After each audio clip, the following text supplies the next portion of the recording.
lundi 26 octobre 2019, le service de l'inventaire général de la région Sud-Provence-Alpes-Côte d'Azur, la commune de la Mure-Argent et la communauté de communes Alpes-Provence-Verdon proposaient une rencontre informative consacrée au patrimoine du territoire de la CCAPV. Après 10 années d'enquête passées à explorer le territoire de l'ancien PIAS, Verdon, Vahir, Var, le service régional de l'inventaire s'est engagé depuis 2015 dans une série de publications destinées à restituer au public le résultat de ces études.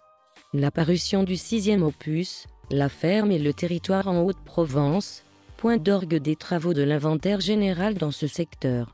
Une riche après-midi d'information est proposée qui a intéressé un large public, 42 personnes, à la salle communale de la Mure-Argent. L'après-midi s'est articulé en 2 temps. Le début d'après-midi est consacré au partage d'informations sur l'étude autour du patrimoine. Après l'introduction d'Alain Delceau, maire de la Mure-Argent, c'est Marceline Bonnet, chef du service patrimoine tradition inventaire région Provence-Alpes-Côte d'Azur, qui détaille le bilan des différents ouvrages et études sur le territoire de la CCAPV. Vincent Bussiot, chef du service départemental d'archéologie des Alpes de Haute-Provence, fait le tour d'horizon des différentes investigations sur le territoire, Senez, Castellane, Torambas, etc. Jean-Luc Domange, président de l'association Petra Castellana et TIC, nous propose une riche approche sur l'agriculture du 19e au 20e siècle. Maxence Mosseron, chercheur au SPATI, région Provence-Alpes-Côte d'Azur, présente l'ouvrage volumineux Fil rouge de la journée cahier du patrimoine, la ferme et le territoire en Haute-Provence. Un moment était pris pour répondre aux questions du public, puis Christophe Labadie, directeur des archives départementales, anime une table ronde sur les projets et actions de promotion et de valorisation patrimoniale sur le territoire. Thomas Duboeuf, directeur de Secret de Fabrique, indique rapidement un historique sur la création du projet Secret de Fabrique avec l'implication du service régional du patrimoine dès les prémices de l'aventure. C'était ensuite un tour d'horizon des actions et animations mis en place par Secret de Fabrique, musée de Barème, la Mure-Argent. Cette année, c'est autour de 750 enfants qui ont pu participer aux diverses rencontres ainsi qu'une augmentation de la fréquentation du public. Amandine Delabre, CCAPV, parle du projet de label Ville et Pays d'Art et d'Histoire pour 2022. Un label officiel français attribué depuis 1985 par le ministère de la Culture et de la Communication aux communes ou pays de France qui s'engagent dans une politique d'animation et de valorisation de leur patrimoine bâti, naturel et industriel, ainsi que de l'architecture. Jean-Luc Domange profite de son temps de parole pour évoquer les difficultés des associations comme la sienne, Petra Castellana, dans le recrutement de bénévoles actifs pour la valorisation des collections d'objets, 20 000. Vincent Bussiot mettait l'accent sur la communication de leur action de recherche et restitution avec les atouts pour toucher un large public, les scientifiques par les publications techniques, mais aussi les restitutions et informations plus simples pour le public. Pascal Guillermin, chef du service adjoint, chargé de la valorisation à la région, revient sur différentes actions sur le territoire où la région est intervenue pour faciliter les actions et la préparation des investigations entreprises par les communes du territoire. En fin d'après-midi, rendez-vous au musée de la minoterie de la Mure-Argent pour apprécier le spectacle d'Antoine le Ménestrel de la compagnie Les Arts Bleus avec une arrivée toute en souplesse et élévation, de quoi surprendre le public nombreux.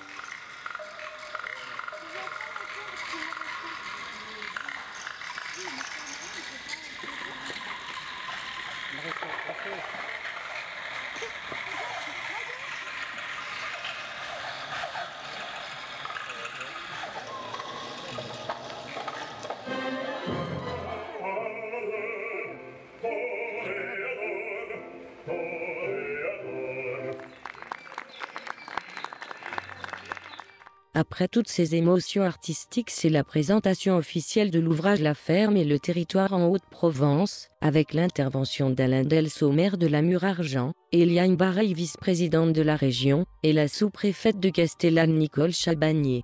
Chacun a reconnu le travail important de collecte et restitution entrepris sur le patrimoine de notre territoire et sa richesse.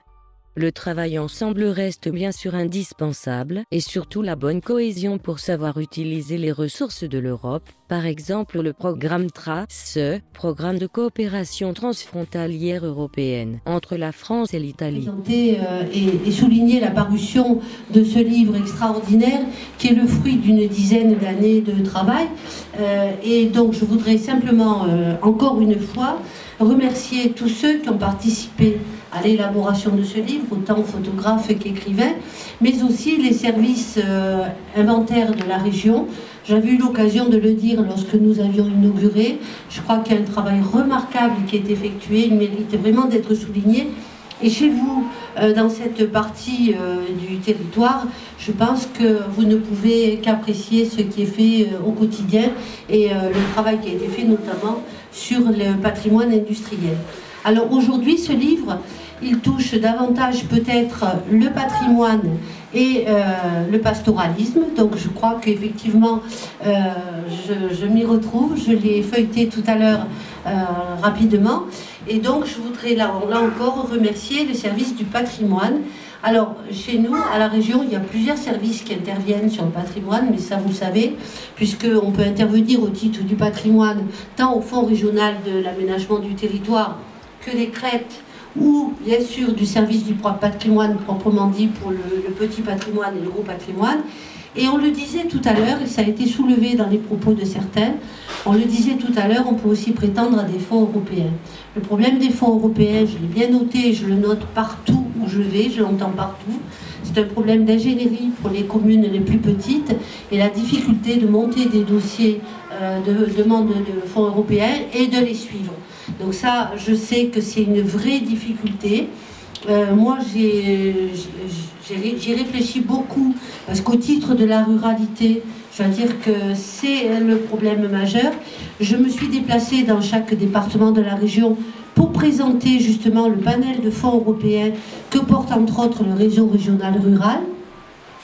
Et je pense que déjà, il y a une petite avancée, je l'ai dit tout à l'heure aux élus présents, le réseau régional rural, que je préside d'ailleurs, a déjà pris l'habitude de vous envoyer donc tous les 2 mois une newsletter.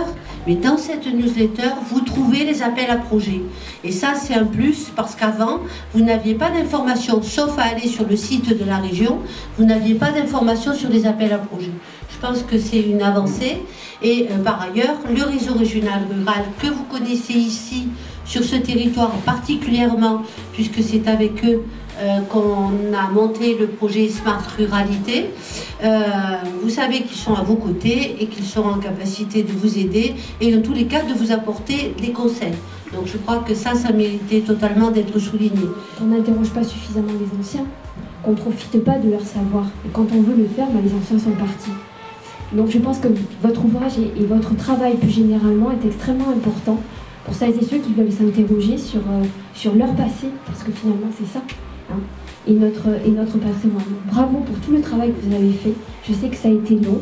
Vous pouvez en être fiers. Nous en sommes fiers. Nous en remercions infiniment. Merci à tous.